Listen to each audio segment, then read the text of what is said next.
तर जय आदिवासी पब्लिक, कशी काय सगळे. तर आज नाही का आपल्या नाशिकला थोडंसं काम होतं, त्याच्यामुळे चालू होतं नाशिक. मस्त नाशिकला निघालो होतो मोटरसायकलवर.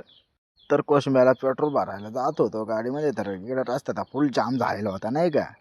तर मस्त पेट्रोल टाकून निघालो कोशिंबऱ्याला नाही का. इकडे कंपनीत होतो, फार डायरेक्ट जाळंधूर संघच निघत होता नाही का. पुढे येताच इकडं आपल्या नाही का वाट्यामध्ये डायरेक्ट JCB काम करताना दिसलं. तर पब्लिक नाही का लखनपूर फाट्यावर आल्यानंतर थोडीफार ट्रॉफिक लागलेली. तर कशी ट्रॅफिकमधून गाडी काढून घेतली आणि मग काय निघालो नाशिकला. तर आम्ही ट्रिपल शूट होतो, त्याच्यामुळे आपल्याला गाडी रेडिओतच लावून द्यायची होती. तर आम्ही ते जानकी संकुलला गाडी लावून दिली. तर इकडे डॉगेश भाईने तिकडे डायरेक्ट निवांत ताणून दिलेली होती नाही. तर गाडी लावून दिल्यानंतर आपल्याला नाही का CNG बसने नाशिकला जायचं होतं नाही का. तर इकडे CNG बस लागलेली होती, त्याच्यामुळे मग काय घेतलं CNG बसमध्ये बसून. तर आज काही CNG बसला पण काय एवढी गर्दी नव्हती, त्याच्यामुळे काही मोकळीच गाडी होती. तर CNG बसने मस्त इथं दिंडोरी नाक्यावर येऊन पोहोचलो. तर इथं दिंडोरी नाक्यापासून आपण रिक्षा केलेलो होता, आपल्याला थोडंसं साईडला जायचं होतं. इकडं मस्त नवरदेवाची मिरवणूक पण निघलेली होती नाही का, जब्बर बँड नभो. तर पब्लिक साईडला म्हणजे आपल्या गावात यंदा डोंगरदेव उत्सव आहे, त्याच्यामुळे आपल्याला टी-शर्ट शिवायचं आहे नाही का. तर आम्ही चालू होतो नाही का टी-शर्टच्या प्रिंटिंग बघायला. मग रिक्षात चाललेलो होतो.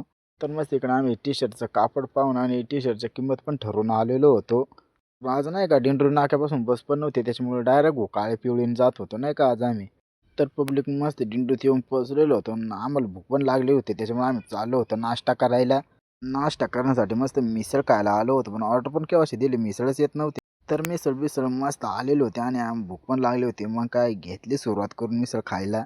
तर इकडं पॅन्ट फिट करायला आलो होतो महेंद्रची. तर तो महेंद्रच त्याला शिकवत होता कशी फिट करायची ते नाही का.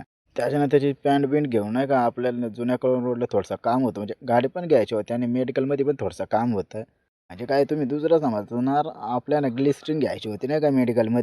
तर इकडं आला विशाल भाऊ स्टेशनरीमध्ये होता, त्याला काय घ्यायचं होतं काय माहिती. तर त्याला स्टेशनरीमध्ये फाईलचे पेजेस आणि फाईल पण घ्यायची होती.